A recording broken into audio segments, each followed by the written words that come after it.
जय हिंद दोस्तों।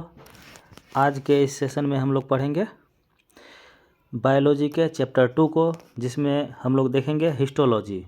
इससे पहले हम लोगों ने चैप्टर 1 का सब्जेक्टिव और ऑब्जेक्टिव कर लिया था, जो कि था साइटोलॉजी। आज हम लोग रिवीजन करने वाले हैं हिस्टोलॉजी में स्टडी ऑफ टिश्यू यानी ऊतक विज्ञान।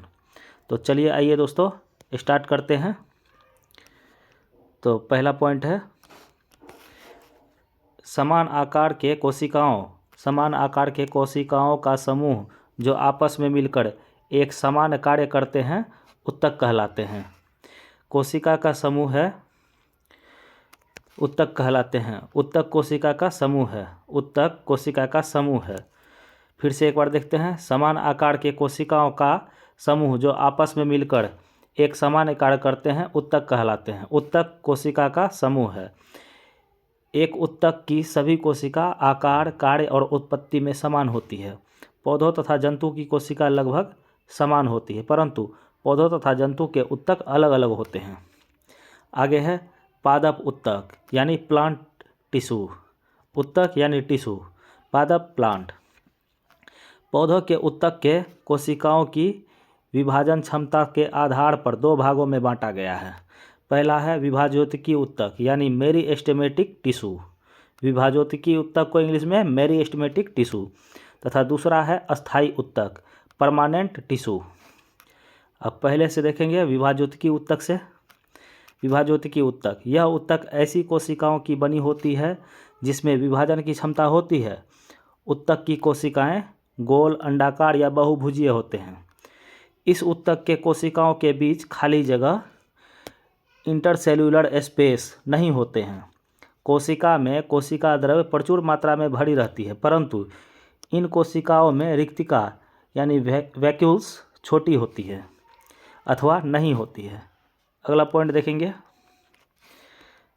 अगला पॉइंट है स्थिति के आधार पर विभाज्योतिकी ऊतक को 3 भागों में बांटा गया है। पहला है एपिकल मेरिस्टेमेटिक यानी शीर्षस्थ विभाज्योतिकी।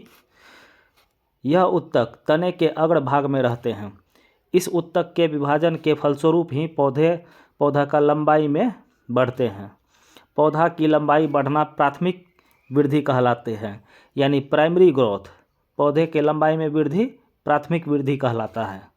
अब है लेटरल मेरिस्टेमेटिक, पार्श्व विभाज्योतिकी। ये ऊतक तने और जड़ों के किनारे में होता है। इस ऊतक में विभाजन के फलस्वरूप पौधा का मोटाई बढ़ता है। पौधा का मोटाई बढ़ना द्वितीय वृद्धि कहलाता है। पौधा का मोटाई बढ़ना द्वितीय वृद्धि और पौधा का लंबाई बढ़ना प्राथमिक वृद्धि। अब आगे देखते हैं। पार्श्व विभाज्योतिकी ऊतक में कैम्बियम भी कहते हैं। पार्श्व विभाज्योतिकी ऊतक को कैम्बियम भी कहते हैं। अगला है इंटरसेलरी मेरिस्टेमेटिक यानी कि अंतर्वेशीय विभाज्योतिकी। ये शीर्ष विभाज्योतिकी ऊतक के ही भाग है। ये शीर्ष विभाज्योतिकी ऊतक के ही भाग है जो वृद्धि होने के कारण अग्रभाग से हट जाता है। यह ऊतक प्रायः पत्तियों के आधार पर तनों के पर्श तथा पर्वसंधि नोड के पास पाए जाते हैं। यह ऊतक शीघ्र ही अस्थायी ऊतक में बदल जाते हैं। अगला पॉइंट देखते हैं परमानेंट टिश्यू यानी अस्थायी ऊतक। तो अस्थायी ऊतक को देखते हैं आज। विभाज्योतिकी ऊतक की कोशिकाएं लगातार विभाजित होकर अस्थायी ऊतक बनाता है। अस्थायी ऊतक 2 प्रकार के होते हैं। एक है साधारण अस्थायी ऊतक, सिंपल परमानेंट टिश्यू, तथा जटिल अस्थायी ऊतक, कॉम्प्लेक्स परमानेंट टिश्यू। अब पहला है साधारण ऊतक, सिंपल टिश्यू में। इस ऊतक में समान आकार के कोशिका पाए जाते हैं तथा सभी कोशिका मिलकर समान कार्य करती है। साधारण अस्थायी ऊतक 3 प्रकार के होते हैं। साधारण अस्थायी ऊतक 3 प्रकार के होते हैं। आइए देखते हैं। पहला है पेरेन्काइमा यानी मृदु ऊतक। पेरेन्काइमा ऊतक जीवित कोशिका का बना होता है। इस ऊतक की कोशिका प्रायः गोलाकार, अंडाकार, बहुभुजीय होते हैं। इन ऊतक के कोशिका के बीच खाली स्थान, इंटरसेल्यूलर स्पेस पाए जाते हैं। यह उत्तक पौधों के सभी कोमल भाग में पाए जाते हैं। यह उत्तक जाइलम और फ्लोएम के निर्माण में भी भाग लेते हैं। इस उत्तक का प्रधान कार्य भोज्य पदार्थों को जमा करके रखना है। इस उत्तक का प्रधान कार्य भोज्य पदार्थों को जमा करके रखना है। किनका? तो पैरेन्काइमा उत्तक का। ये पैरेन्काइमा उत्तक में क्लोरोप्लास्ट भी पाए जाते हैं। पैरेन्काइमा उत्तक में क्लोरोप्लास्ट भी पाए जाते हैं, जिसके कारण यह उत्तक पौधों में प्रकाश संश्लेषण भी करते हैं। जिस पैरेन्काइमा उत्तक में क्लोरोप्लास्ट रहता है उसे हरित उत्तक यानी क्लोरेन्काइमा कहते हैं। जलीय पौधा का पैरेन्काइमा उत्तक वायु उत्तक यानी एरेन्काइमा में बदल जाता है। जलीय पौधा का पैरेन्काइमा उत्तक वायु उत्तक यानी एरेन्काइमा में बदल जाता है। वायु उत्तक जलीय पौधों को तैरने में मदद करता है, यानी एरेन्काइमा उत्तक जलीय पौधों को तैरने में मदद करता है। अब अगला देखेंगे कोलेन्काइमा यानी स्थूलकोण उत्तक। कोलेन्काइमा स्थूलकोण उत्तक। यह उत्तक भी जीवित कोशिका का बना होता है, लेकिन कोशिकाओं के बीच खाली स्थान बहुत कम होते हैं।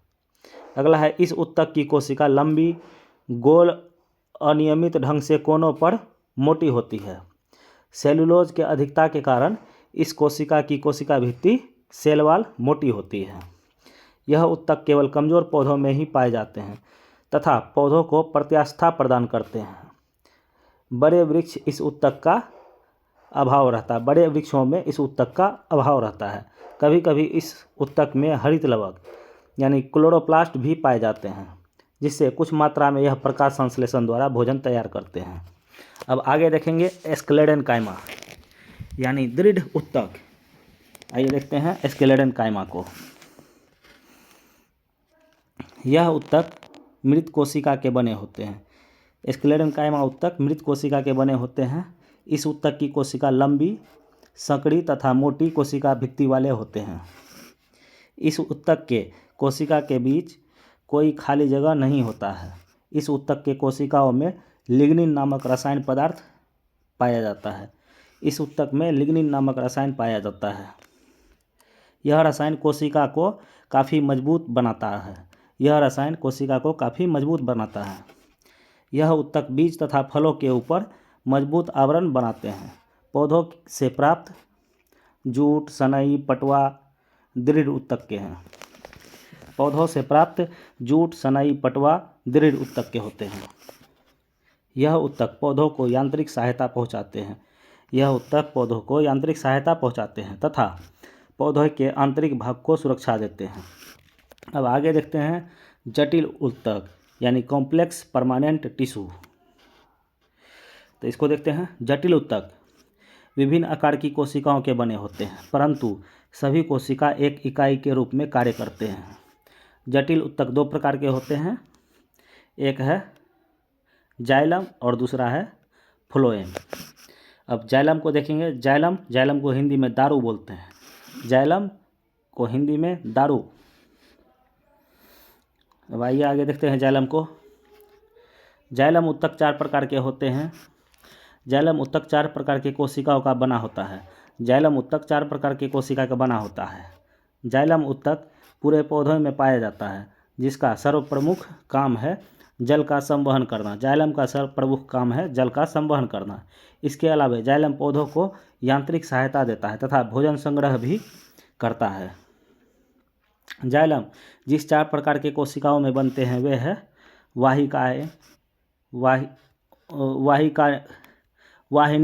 वाहिनिकाएँ यानी कि ट्रेकियार्ड। उसके बाद है वाहिकाएँ वेसल्स। जाइलम तंतु यानी कि स्क्लेरेन फाइबर तथा जाइलम मृदु यानी कि एक्सेलेम पैरेन्काइमा, स्क्लेरेन पैरेन्काइमा। आगे देखते हैं। वाहिनिकाएँ का मुख्य काम है जल तथा घुलित खनिज पदार्थों को जड़ से पत्ती तक पहुंचाना। वाहिकाएँ तथा जाइलम तंतु पौधों का यांत्रिक सहायता देता है तथा जाइलम मृदु उत्तक भोजन संग्रह करता है। जाइलम मृदु उत्तक कोशिका ही जीवित रहता है, बाकी सभी कोशिकाएं मृत हो जाती है। आगे देखते हैं फ्लोएम। फ्लोएम को हिंदी में पोषवाह कहते हैं। आगे देखते हैं फ्लोएम को हिंदी में पोषवाह कहते हैं। आगे देखते हैं जाइलम के तरह फ्लोएम भी 4 कोशिकाओं से मिलकर बना होता है। ये 4 कोशिका हैं चालनी नलिका यानी कि सेप्ड ट्यूब, सहकोशिका, कॉम्पोनेंट सेल। आगे है फ्लोएम तंतु, फ्लोएम फाइबर, फ्लोएम मृदु ऊतक। आइए देखते हैं आगे फिर से एक बार। फ्लोएम मृदु ऊतक, फ्लोएम पेरेन्काइमा। फ्लोएम में फ्लोएम तंतु ही केवल मृदु ऊतक कोशिका है, बाकी सभी जीवित कोशिका है। आइए आगे देखते हैं फ्लोएम ऊतक के बारे में। फ्लोएम ऊतक जाइलम के साथ साथ पौधों के संपूर्ण भाग में पाए जाते हैं। फ्लोएम ऊतक जाइलम के साथ साथ पौधों के संपूर्ण भाग में पाए जाते हैं। इसका मुख्य कार्य है पत्तियों द्वारा तैयार भोजन पौधों के सभी भागों में पहुंचाना। फ्लोएम ऊतक का काम है पत्तियों द्वारा तैयार भोजन को पौधों के सभी भाग में पहुंचाना। अगला है पौधा का रक्षीय ऊतक, प्रोटेक्टिव टिश्यू। रक्षीय ऊतक के अंतर्गत बाह्य त्वचा, एपिडर्मिस तथा कॉर्क आते हैं। रक्षीय ऊतक के अंतर्गत बाह्य त्वचा, एपिडर्मिस तथा कॉर्क आते हैं। बाह्य ऊतक यानी एपिडर्मिस। एपिडर्मिस की कोशिका पौधों के सभी भाग, जड़, तना, पत्ती की रक्षा करता है। यह ऊतक पौधों को जल हानि यानी परजीवी कवकों के प्रवेश तथा विभिन्न प्रकार के आघातों से बचाता है। मरुस्थलीय पौधों के एपिडर्मिस में क्यूटिन नामक जल अवरोधक रासायनिक पदार्थ बनता है जो पौधों में जल हानि को रोकता है। जड़ों के एपिडर्मिस के मूल रोम रूट हेयर पाए जाते हैं जो भूमि से जल एवं खनिज लवण को अवशोषित करते हैं। आगे है कॉर्क। आइए कॉर्क को देखते हैं। कॉर्क यह समय के साथ साथ जब जड़ तना पुराने होते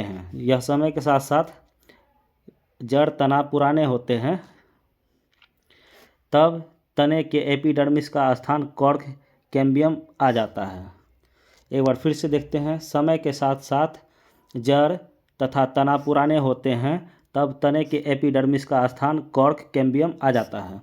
यही कॉर्क कैम्बियम पार्श्व विभाजोत्की की कोशिका विभाजित होकर कॉर्क यानी कि छाल का निर्माण करता है। कॉर्क के सभी कोशिका मृत होते हैं। कॉर्क का मुख्य काम है पौधों को सुरक्षा देना। कॉर्क में सुबेरिन नामक रसायन होता है जिसके कारण कॉर्क से होकर जल एवं गैस नहीं जा सकता है। कॉर्क का इस्तेमाल बोतल के कॉर्क बनाने में, खेल का सामान बनाने में होता है। व्यापारिक कॉर्क क्वेकर्स यानी सुबेरिन नामक पौधों से होता है। व्यापारिक कॉर्क का जो है सुबेरिन नामक पौधे से प्राप्त किया जाता है। फिर से एक बार, व्यापारिक कॉर्क सुबेरिन नामक पौधे से प्राप्त किया जाता है। अब देखेंगे वार्षिक वलय यानी कि एनुअल रिंग। वार्षिक वलय से ही हम पौधों की आयु का पता लगाते हैं। तो आइए देखते हैं वार्षिक वलय को। विभिन्न ऋतुओं में मौसम बदलने के कारण कैम्बियम यानी पार्श्व विभाजोत्की की सक्रियता में परिवर्तन होती है। इस कारण पौधों में स्पष्ट वार्षिक वलय का निर्माण होता है। वार्षिक वलय पौधों के 1 वर्ष के वृद्धि को दर्शाता है। पौधों में जितने वार्षिक वलय होते हैं पौधों की आयु उतनी ही मानी जाती है। ऐसा क्षेत्र जहां सालों भर मौसम एक समान होता है वहां पौधों में वार्षिक वलय नहीं होते हैं। समुद्र के आसपास उगने वाले पौधों में वार्षिक वलय नहीं होते हैं क्योंकि समुद्र के आसपास सालों भर मौसम एक समान होता है। अब आइए देखते हैं जंतु ऊतक, एनिमल टिश्यू के बारे में। जंतु में 4 प्रकार के ऊतक पाए जाते हैं। पहला है एपिथेलियम टिश्यू यानी उपकला ऊतक, कनेक्टिव टिश्यू संयोजी ऊतक, मस्कुलर टिश्यू पेशी ऊतक, नर्वस टिश्यू तंत्रिका ऊतक। अब देखते हैं एपिथेलियम टिश्यू यानी उपकला ऊतक।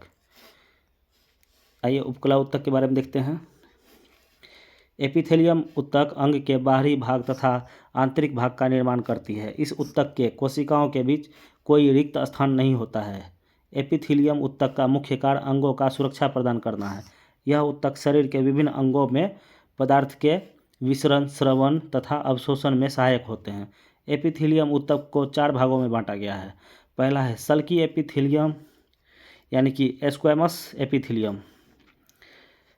इसका पॉइंट देख लेंगे सल्की एपिथेलियम का। यह ऊतक की आकृति फर्श या दीवार पर लगी चपटी ईंट की तरह होती है। त्वचा के बाहरी परत का निर्माण इसी ऊतक से होता है।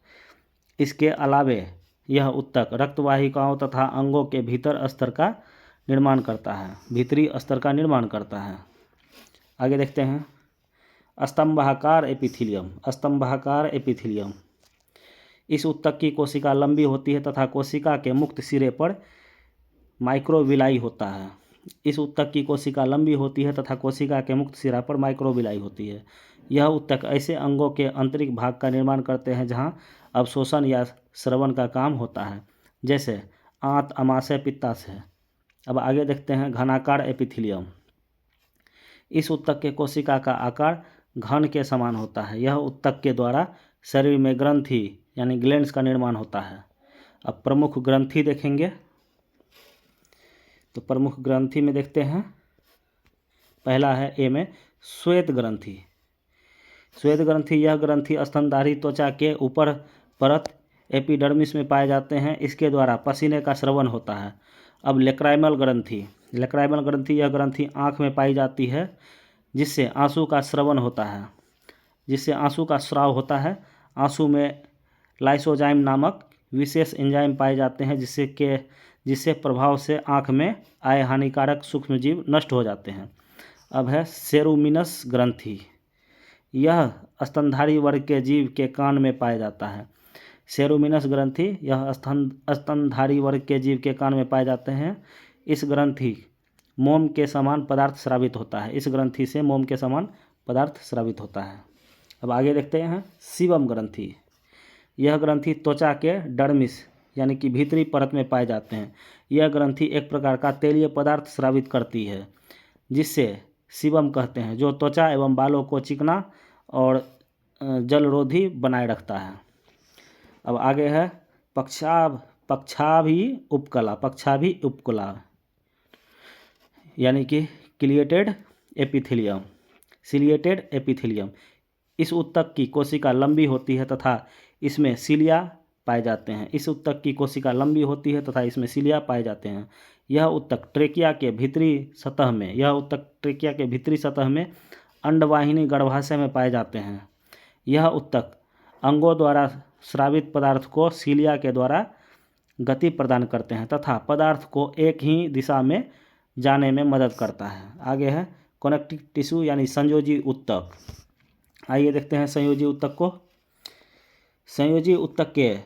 संयोजी ऊतक विभिन्न अंगों तथा ऊतकों को जोड़ने का काम करता है। संयोजी ऊतक में कोशिकाओं की संख्या कम होती है तथा कोशिकाओं के बीच रिक्त स्थान ज़्यादा होती है। ऊतक के कोशिकाओं के बीच खाली जगह में एक प्रकार के पदार्थ भरे होते हैं, इसे मैट्रिक्स कहते हैं। विभिन्न संयोजी ऊतक के मैट्रिक्स ठोस, जेली समान, सघन, कठोर या तरल होते हैं। ठोस, जेली समान, सघन, कठोर या तरल होते हैं। संयोजी ऊतक के प्रमुख प्रकार: अवकाशी ऊतक यानी एरियोलर टिश्यू।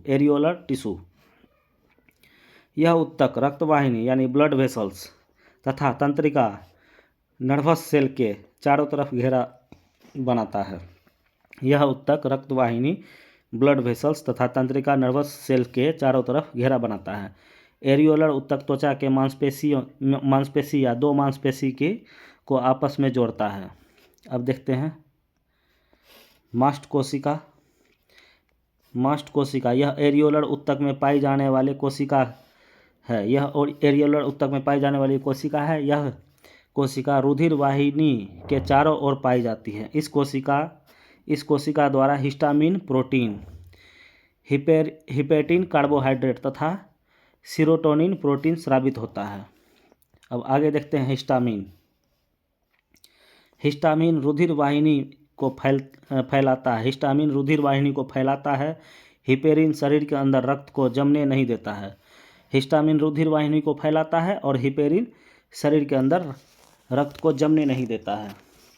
आगे देखते हैं तथा सीरोटोनिन रुधिर वाहिनी में सिकुड़न लाता है। इसमें देखेंगे हिपेरिन शरीर के अंदर रक्त को जमने नहीं देता है और हिस्टामिन रुधिर वाहिनी को फैलाता है। हिस्टामिन फैलाता है, हिपेरिन जमने नहीं देता है, और सीरोटोनिन सिकुड़न लाता है। सीरोटोनिन सिकुड़न लाते हैं। फिर से एक बार देखेंगे, हिस्टामिन के बारे में याद रखेंगे। हिस्टामिन रुधिर वाहिनी को फैलाता है, हिस्टामिन रुधिर वाहिनी को फैलाता है, हिपेरिन शरीर के अंदर रक्त को जमने नहीं देता है, और सीरोटोनिन रुधिर वाहिनी में सिकुड़न लाता है। अब आगे देखते हैं, एरियोलर ऊतक के श्वेत तंतु। एरियोलर ऊतक के श्वेत तंतु कोशिका व्हाइट फाइबर सेल द्वारा कोलेजन प्रोटीन तथा पीला तंतु कोशिका द्वारा एलास्टिन प्रोटीन स्रावित होता है। अब वसा संयोजी ऊतक देखेंगे, एडिपोज कनेक्टिव टिश्यू। यह ऊतक वसा कोशिका यानी फैट सेल से बनी होती है। इन कोशिका में वसा छोटी छोटी बूंद के रूप में भरी रहती है। यह ऊतक वसा को संचित करके रखता है। यह शरीर के ताप को बनाए रखता है। शरीर के वसा कोशिका के अधिकता से मोटापा का सामना करना पड़ता है। अब कंडरा यानी टेंडन को देखेंगे। यह संयोजी ऊतक मांसपेशियों को अस्थि से या दूसरी मांसपेशियों से जोड़ता है। यह ऊतक अत्यधिक मजबूत तथा आंशिक लचीले होते हैं। अब स्नायु यानी लिगामेंट को देखेंगे। लिगामेंट, यह ऊतक हड्डियों को दूसरे हड्डी से जोड़ता है। यह ऊतक अत्यधिक मजबूत एवं लचीले होते हैं। उपास्थि ऊतक, कार्टिलेज के बारे में देखते हैं। उपास्थि, यह ऊतक कॉन्ड्रियोब्लास्ट कोशिका के बने होते हैं। कार्टिलेज कॉन्ड्रियोब्लास्ट ऊतक कोशिका के बने होते तथा इन कोशिकाओं के बीच रिक्त स्थान में कॉन्ड्रिन प्रोटीन पाया जाता है। अब उपास्थि यानी कि कार्टिलेज उपास्थि के जोड़ों को चिकना बनाता है। ये ऊतक बाह्यकर्ण, नाक, श्वासनली यानी कि ट्रेकिया, एस्टर्नम जैसे अंगों में पाया जाता है। फिर से एक बार देखेंगे, उपास्थि अस्थियों के जोड़ों को चिकना बनाता है। ये ऊतक बाह्यकर्ण, नाक, श्वासनली, ट्रेकिया, एस्टर्नम जैसे अंगों में पाया जाता है। अब देखते हैं अस्थि यानी कि बोन। यह काफ़ी मजबूत संयोजी ऊतक है। बोन काफ़ी मजबूत संयोजी ऊतक है क्योंकि इस ऊतक में मैट्रिक्स कैल्शियम तथा फास्फोरस लवण से बना होता है। यह ऊतक मैट्रिक्स कैल्शियम तथा फास्फोरस लवण से बना होता है। अस्थि में मैट्रिक्स में ओसिन नामक प्रोटीन होता है। लंबी तथा मोटी अस्थि के बीच एक गुहा होता है जिसे मज्जा गुहा यानी कि मैरो कैविटी कहते हैं। मज्जा गुहा में जब एडिपोज ऊतक वसा ऊतक भरा रहता है तो उस मज्जा गुहा को अस्थि मज्जा यानी बोन मैरो कहते हैं। अस्थि मज्जा दो तरह के होते हैं। अस्थि के शीर्ष भाग में लाल अस्थि मज्जा तथा बीच वाले भाग में पीली अस्थि मज्जा पाई जाती है। लाल अस्थि मज्जा RBC, लाल रक्तकण तथा पीली अस्थि मज्जा WBC श्वेत रक्तकण का निर्माण होता है। अब आगे देखते हैं स्तनधारी वर्ग के जीवों के अस्थि में अनेक नली समान रचना होती है। स्तनधारी वर्ग के जीवों के अस्थि में अनेक नली समान रचना होती है जिसे हेवेसियन नलिका कहते हैं। हेवर्सियन नलिका की उपस्थिति स्तनधारी वर्ग के विशेष लक्षण है। हेवर्सियन नलिका की उपस्थिति स्तनधारी वर्ग के विशेष लक्षण है। अब रक्त को देखेंगे। ब्लड, रक्त तरल संयोजी ऊतक है क्योंकि इस ऊतक में मैट्रिक्स ठोस न होकर तरल रूप में रहते हैं। रक्त तरल संयोजी ऊतक है क्योंकि इस ऊतक में मैट्रिक्स ठोस न होकर तरल रूप में रहते हैं। रक्त के तरल भाग या मैट्रिक्स को प्लाज्मा कहते हैं। तथा प्लाज्मा रक्त कोशिका में तैरती रहती है। अब आगे देखते हैं, रक्त का 50% भाग प्लाज्मा का बना होता है। शेष 45% रुधिर कोशिका का होता है। प्लाज्मा का 90% भाग जल से बना होता है। प्लाज्मा का 90% भाग जल का बना होता है। शेष 7% प्रोटीन तथा कार्बनिक एवं अकार्बनिक पदार्थ होते हैं। आगे देखते हैं, रक्त में 3 प्रकार की कोशिका होती है। एक लाल रक्तकण RBC, श्वेत रक्तकण WBC तथा प्लेटलेट्स। अब देखेंगे लसिका यानी लिम्फ। लसिका रक्त के समान ही तरल संयोजी ऊतक है। लसिका लिम्फ रक्त के समान ही तरल संयोजी ऊतक है। लसिका में केवल श्वेत रक्त कण यानी WBC होते हैं। इसमें लाल रक्त कण तथा प्लेटलेट्स का अभाव होता है। लसिका की कोशिका एंटीबॉडी बनाते हैं। लसिका की कोशिका एंटीबॉडी बनाते हैं जो जीवाणु तथा अन्य सूक्ष्म जीवों के संक्रमण को रोकता है। जो जीवाणु तथा अन्य सूक्ष्म जीवों के संक्रमण को रोकता है। आगे देखेंगे लसिका द्वारा कम मात्रा में पोषक पदार्थों का भी परिवहन होता है। लसिका द्वारा कम मात्रा में पोषक पदार्थों का भी परिवहन होता है। अब मस्कुलर टिश्यू यानी पेशी ऊतक को देखेंगे। इस ऊतक की कोशिका लंबी लंबी होती है। इस ऊतक की कोशिका लंबी लंबी होती है तथा इन कोशिका में एक प्रकार के तरल पदार्थ भरे रहते हैं। इस तरल पदार्थ को सार्कोप्लाज्म कहते हैं। इस तरल पदार्थ को सार्कोप्लाज्म कहते हैं। यह ऊतक मुख्य रूप से मुख्य काम जीवों को प्रचलन में मदद करते हैं। यह ऊतक का मुख्य काम जीवों में प्रचलन में मदद करना है। पेशी ऊतक 3 प्रकार के होते हैं। आरेखित या अनैच्छिक पेशी। आरेखी या अनैच्छिक पेशी। इस पेशी में होने वाले संकुचन एवं प्रसार जंतु के इच्छा के अधीन नहीं होता है। यही कारण है कि इस पेशी को अनैच्छी पेशी कहते हैं। आगे देखते हैं। यह पेशी मुख्य रूप से नेत्र के आइरिस में, उसके बाद वृषण यानी कि टेस्टिस में, मूत्रवाहिनी तथा मूत्राशय में, रक्तवाहिनी में भी पाया जाता है। आगे देखेंगे रेखित पेशी या ऐच्छिक पेशी। यह है स्ट्रिपेड मसल्स। रेखित पेशी या ऐच्छिक पेशी। यह पेशी जीव के कंकाल यानी हड्डी से जुड़ी होती है। इनमें प्रसार तथा संकुचन जीवों के इच्छा के अनुरूप होता है। यह पेशी शरीर के बहु पैर, गर्दन आदि में पाए जाते हैं। यह पेशी शरीर के बाहों, पैर और गर्दन में पाए जाते हैं एवं इस पेशी का कुल भार शरीर के भार का 50% होता है। इस पेशी का कुल भार शरीर के भार का 50% होता है। आगे देखेंगे हृदय पेशी। हृदय पेशी कार्डियक मसल। हृदय पेशी का निर्माण करने वाली पेशी को कार्डियक मसल कहते हैं। हृदय पेशी की रचना रेखित पेशी के समान होती है। यह पेशी स्वभाव में अनैच्छिक होती है तथा जीवन भर इसमें प्रसार तथा संकुचन होता है। अब देखेंगे नर्वस टिश्यू, तंत्रिका ऊतक। आइए देखते हैं तंत्रिका ऊतक को। जीवों के मस्तिष्क, मेरुरज्जु यानी सिंपल कोड।